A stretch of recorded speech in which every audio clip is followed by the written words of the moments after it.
Аз білу саясатқа апарады, көп білу парасатқа апарады. Еңбексіз биік белестерді бағындыру шыңға шығу мүмкін емес.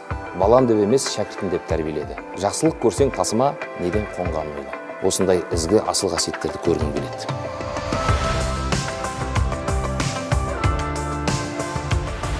Парасаттылық немесе парасатты адам менің пайымымда терең ақылды, терең ойды, ілім мен білім секілді ізгі қасиеттерді бар болмысына, табиғатына, бойына сіңірген адам.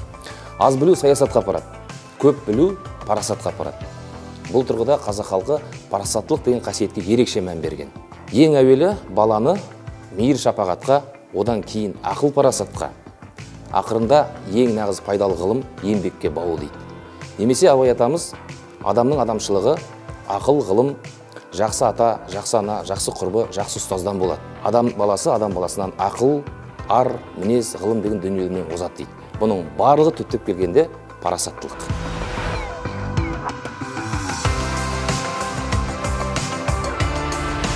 Сәттіліктен гөрі жаныма еңбек жақын. Өйткені себебі еңбек қылмай тапқан мал дәулет болмас, қардың суы секілді тез суалады дейді. Тағы да данышпан Абай.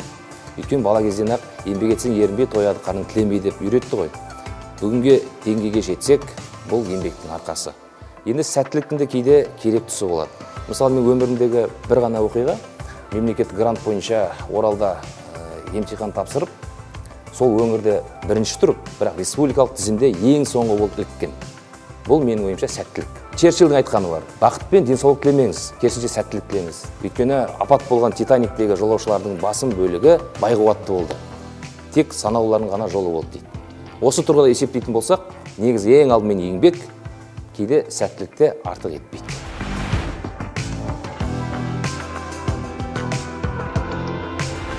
Менің анам Роза Ғарифолла қызы қазақ тілі әдебиеті пәнінің мұғалімі.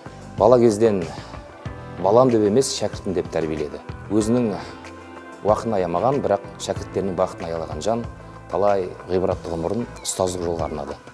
Мен де осы журналистикаға ғашық болуыма, осы мамандыққа асық болуыма, кітап әлеміне, ұлт әдебиетіне іңкәр ынта болуыма осы анам әсер етті. Сондықтан әлі күнге негізгі мамандық таңдауыма, адам болуыма, маман болуыма осы анамның сіңірген еңбегі өлшеусіз деп есептеймін.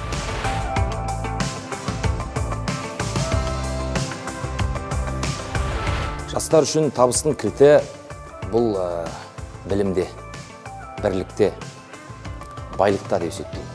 Байлық болғанда да бұл жан байлығы, рухани байлықта. Ұлт ұстазы заманымыздың заңғары Ахмет Байтұрсынұлының өзі айтып кеткен, осы сұраққа жауап та беріп кеткен. Білімді болу үшін оқу керек, бай болу үшін кәсіп керек, ал күшті болу үшін бірлік керек дейді. Міне 21 ғасырдың ұрпағы да, жастарының да бойынан мен осындай ізгі асыл қасиеттерді көргім келеді.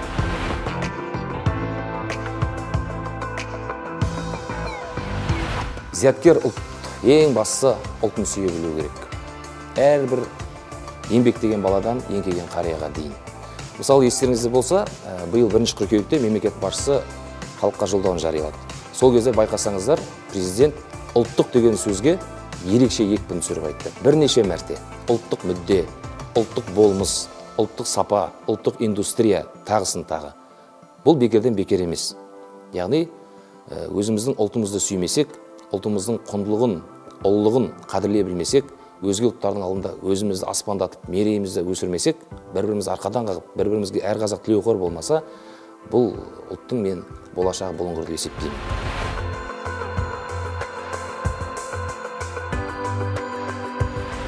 Ең сүйікті 3 кітабым Төлен Әбдік әке, Шерхан Мұртаза Ай мен Айша және Оралхан Бөкей Қайдасың қасқа құлыным.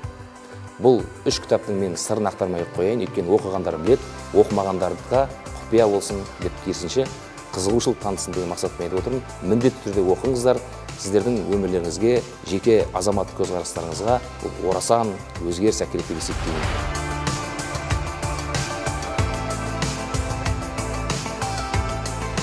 Жамандық көрсең жасыма, неден болғанын ойла. Жақсылық көрсең тасыма, неден қонғанын ойла. Өмір сынақ, кекіліктің құйрығындай, шымшықтың тұмсығындай, өтеді де кетеді.